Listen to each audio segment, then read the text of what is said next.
Del Evangelio según San Lucas capítulo 4, versículos del 24 al 30. En aquel tiempo, Jesús llegó a Nazaret, entró a la sinagoga y dijo al pueblo: Yo les aseguro que nadie es profeta en su tierra.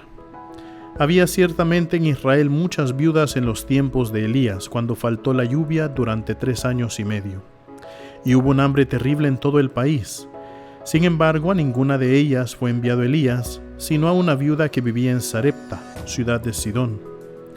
Había muchos leprosos en Israel en tiempos del profeta Eliseo. Sin embargo, ninguno de ellos fue curado, sino Naamán, que era de Siria. Al oír esto, todos los que estaban en la sinagoga se llenaron de ira, y levantándose lo sacaron de la ciudad y lo llevaron hasta una barranca del monte sobre el que estaba construida la ciudad para despeñarlo. Pero él, pasando por en medio de ellos, se alejó de allí. Palabra del Señor. Queridos hermanos, el día de ayer hemos celebrado el tercer domingo del tiempo ordinario y el Evangelio nos presentó un episodio muy interesante.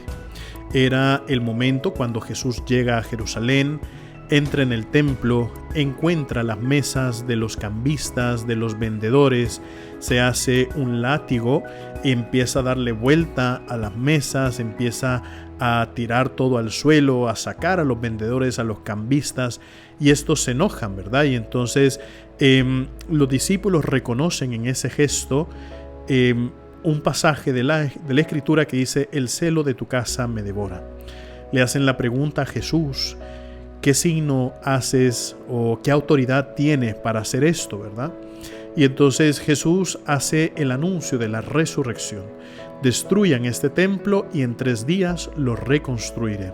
Hablando de su propio cuerpo, sabiendo de que Él es el fundamento de la iglesia. Y nosotros no nos tenemos que olvidar de esto, queridos hermanos, que Jesucristo es el fundamento de la iglesia. No existe iglesia sin Jesucristo. No existe. Y por eso, el día de hoy, el Evangelio nos ha presentado este episodio también, que es bastante bonito. Sobre todo porque, si bien es cierto, hace una acusación muy directa en frente de los judíos, lo que hace el Señor es saber de que, a pesar de todo, Dios siempre sigue tendiendo una mano. Queridos hermanos, muchas veces nosotros nos hemos olvidado de Dios, nosotros nos hemos alejado de Él, nosotros hemos caído innumerables veces en pecado y Dios siempre sigue estando ahí. Sin embargo, es propio de Dios que también a veces nos dé un piquetazo de corrección, que también nos ayude a darnos cuenta dónde es que estamos para tratar de regresar hacia Él. Y por eso el Señor presenta estos 2 ejemplos, ¿no? Miren los paganos, dice el Señor. En el tiempo del profeta Elías fue enviado a la viuda de Sarepta, una mujer de Sidón. En el tiempo del profeta Eliseo fue enviado Naamán, que era de Siria. Y entonces, ¿por qué? Porque ellos sabían reconocer dónde estaba Dios. Yo creo que esta tercera semana el Señor nos va a hablar mucho sobre eso. Reconocer a Jesucristo en tu vida. ¿Por qué? Porque muchas veces nosotros, queridos hermanos, pasamos a Jesucristo de un lado a otro, ¿verdad? Como lo he dicho, a veces nosotros incluso hemos querido servirnos del Señor.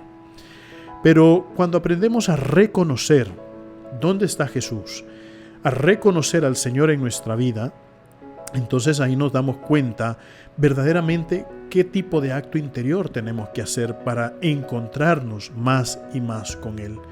Por eso, queridos hermanos, justamente háganse esta pregunta: ¿y tú sabes reconocer a Jesucristo en tu vida? Recuerden, mis queridísimos hermanos, nosotros somos lo máximo para Cristo. Así sea.